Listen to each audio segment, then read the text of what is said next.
Hey, what's up? Welcome back din sa ating channel dito sa Mobs TV. Alright, so tayo nagbabalik ulit mga kababayan at ngayon ay pag-uusapan natin ang mga balitang ating nakalap mula sa channel ni John Reps. Huwag niyo pong kalimutang i-subscribe ang channel ni John Reps mga tol. Nandiyan po sa ibaba yung link ng kanyang channel. At sabi nga niya dito, no, barko ng Philippine Navy kakabitan na ng mga armas at sensors. No, Germany nababahala sa kill switch. Ano kaya tong kill switch na to? Alamin natin yan mga tol mga babayan. Pero syempre bago ang lahat, kung bago ka pa lang dito sa ating channel, please don't forget to subscribe at pakilike naman po ang ating video ngayon. At muli shoutouts tayo sa lahat ng mga patuloy na nakasuporta dito sa ating channel. Sa mga nagko-comment dyan sa ibaba, huwag po kayong mag-alala. Binabasa ko po yan. Shoutout sa inyo. Maraming salamat sa inyong suporta. At kagaya po ng dati, hinihiling ko po uli sa inyo. At syempre, sana naman po, no, 1 view po sa ating video ngayon.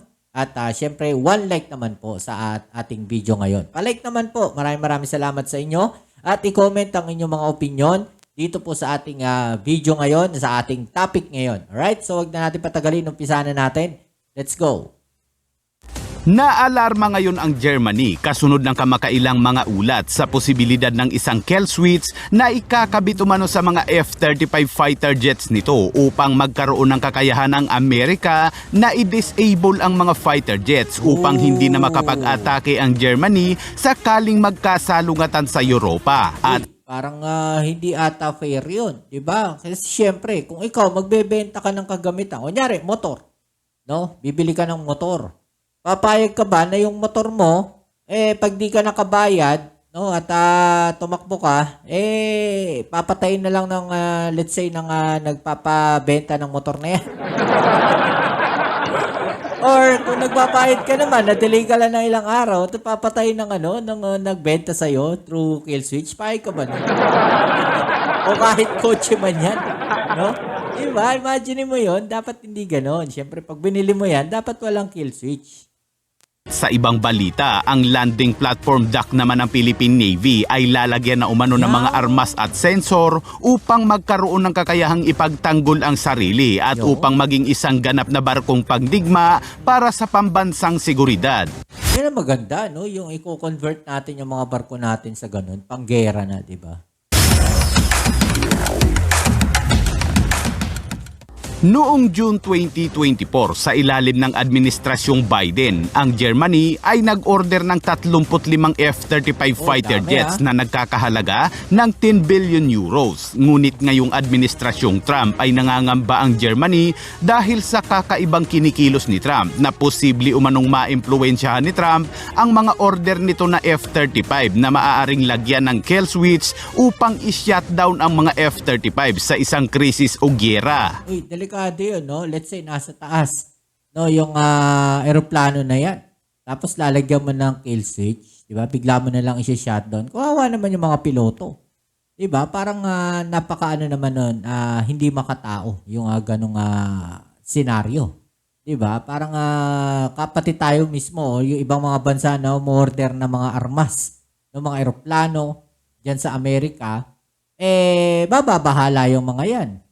Imagine ninyo yun, may kill switch yung mga aeroplano. Delikado yun, di ba?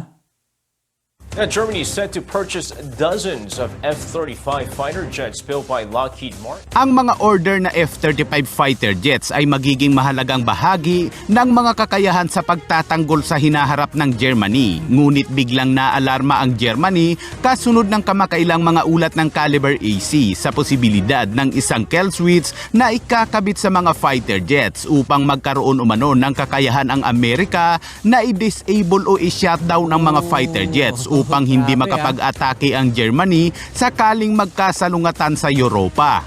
So ano yun, parang natatakot din, no? Itong Amerika, na yung armas nila yung mga fighter jets nila gagamitin laban sa kanila. Diba? Imagine ninyo yun. Ganun na medyo kapraning na rin, no? Itong Amerika ngayon.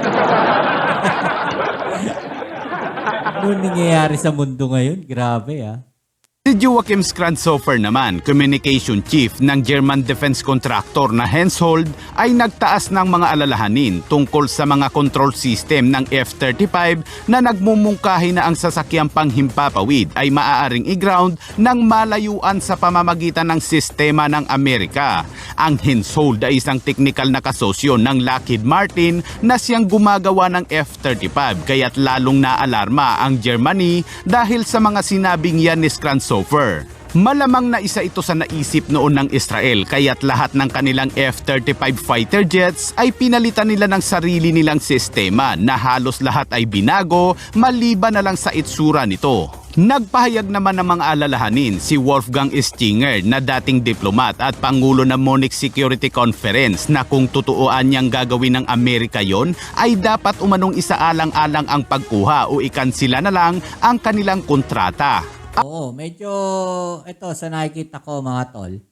Kung sakaling gagawin ng Amerika yan, bababa mga tol ang sales nila sa mga ganyang fighter jets. No, siguro iniisip din ng Amerika na sige, gawa na lang tayo ng dahilan o senaryo na pagka bibili sila ng eroplano matatakot sila. So yung manufacturing natin mainly para sa Amerika na lang. Siyempre, wala na o-order sa kanila ng ganong eroplano.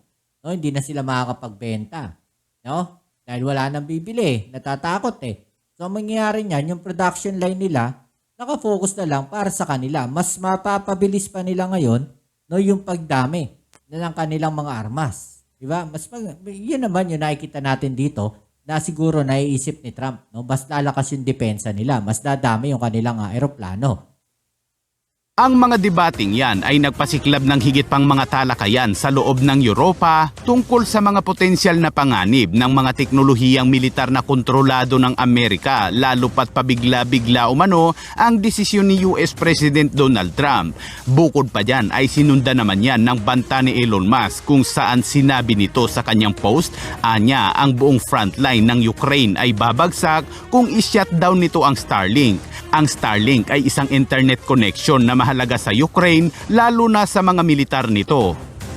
At sa ibang balita naman mga kabayan, ang 7,200 na tonelada na LPD o Landing Platform Dock ng Philippine Navy ay inaasahang matatagalan bago makapaglayag uli dahil sa ilalim umano ang barko sa pag-upgrade ng armament, sensor at komunikasyon. Mula noong ikomisyon ang BRP Tarlac noong 2016 ay ginamit ang barko upang maghatid ng mga tropa, mga tangke at iba pang mga supply para sa labanan noong Battle of Marawi. Ang barkong ito ay kauna-unahan ding nag-port call sa Russia at lumahok sa maraming mga pagsasanay tulad ng balikatan exercise at Rim of the Pacific sa Hawaii. Bagamat ang sasakyang pangdagat at ang sister ship nito na BRP Davao del Sur ay nagpapalakas ng mga amphibious na kakayahan para sa Pilipinas, ang mga ito ay wala umanong mga armament para sa pagprotekta sa sarili nito, mga sensor para sa pagtukoy ng mga banta at mga command and control system na medyo delikado siya doon, mga tol. No, kasi wala kang pananggalang eh. Kumbaga, para kang target boat lang, no, ng mga kalaban. Kasi wala kang pansasalag. 'Di ba? Wala ka man lang missile, wala ka man lang mga automatic cannon diyan. No, delikado yung mga crew neto. 'Di ba? Mas maganda talaga ma-upgrade natin 'yan. Kinakailangan upang maisama sa iba pang mga barkong pangdigma. Ang BRP Tarlac ay walang mga sensor upang makita ang mga target sa dagat at himpapawid.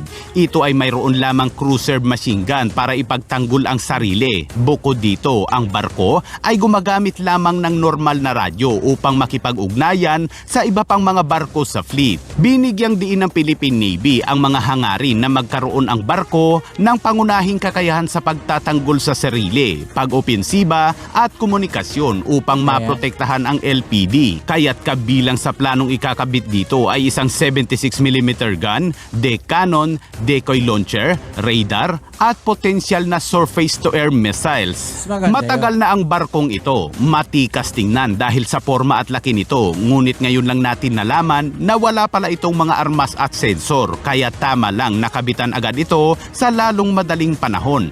Samantala, wala pang giyera ay nalagasan agad ng isang fighter jets ang Philippine Air Force kaya't lahat ng natitirang 11 FA-50 fighter jets ay administratively grounded. Ngunit sinabi ng Philippine Air Force na ang mga nakaground na FA-50 fighter jets ay maaari pa ring i-deploy sa panahon ng emerhensya at pambansang seguridad. Sinabi ni Philippine Air Force spokesperson Colonel Maria Consuelo Castillo sa isang panayam ng DCRH kahapon ay maaari nilang tiyakin sa publiko na ang mga fighter jets ay gagamitin sa anumang oras sakaling sila ay kinakailangan upang tumugon sa anumang emerhensya o mga isyu sa pambansang alalahanin. Pero dapat para sa akin, dapat ginagamit natin yung mga fighter jets na to. Huwag nating bulukin, diyan sa mga airfields natin. Una, diba? Kung andyan lang yung mga eroplano na yan, hindi natin hindi makakabisado ng mga piloto natin kung paano gamitin yung eroplano na yan. Pangalawa, mabubulok lang yan. So masasayang na naman yung pondo natin na pinambili niyan.